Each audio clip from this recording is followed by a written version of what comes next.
Hi friends, ఊహించండి, రాత్రి సమయంలో వీధులు ఎలక్ట్రిసిటీ లేకుండా బ్రైట్ గా మెరుస్తున్నాయి. ఇది సైఫై సినిమా కాదు, గ్రీస్ లో జరుగుతున్న real magic. Welcome to facts world. ఇక్కడ ప్రతి వీడియో ఒక అద్భుత ఫ్యాక్ట్. గ్రీస్లోని పాత గలీలు అంటే చిన్న చిన్న వీధులు. వాటి రాళ్లు సముద్ర షెల్స్లను క్రష్ చేసి తయారైన స్పెషల్ పౌడర్తో పెయింట్ చేశారు. ఈ పౌడర్ ఏమి చేస్తుంది అంటే వెలుగును 90% వరకు ప్రతిబింబిస్తుంది. పగటిపూట పడిన లైట్ రాత్రి సమయంలో వీధులను ఇలాగా ఇల్యూమినేట్ చేస్తుంది, ఎలక్ట్రిసిటీ ఒక్క యూనిట్ కూడా వాడకుండా. 2017లో ఎడిన్బర్గ్ యూనివర్సిటీలోని ఒక 3వ సంవత్సరం student max van వైక్ D Vries అతను రాడార్ మ్యాప్లు చూస్తుండగా అంటార్క్టికా ఐస్ షీట్ కింద 91 కొత్త అగ్నిపర్వతాలు కనుగొన్నాడు. మొత్తం 138 వాల్కానోలు వెస్ట్ అంటార్క్టిక్ రిఫ్ట్ సిస్టంలో. ఇది 3500 కిలోమీటర్ల విస్తీర్ణం.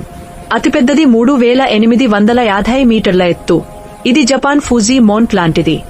ఐస్ మండలు 4 కిలోమీటర్ల గరిష్టంగా ఉన్నా ఈ వాల్కానోలు దాచి ఉన్నాయి. Please like, share, subscribe for more.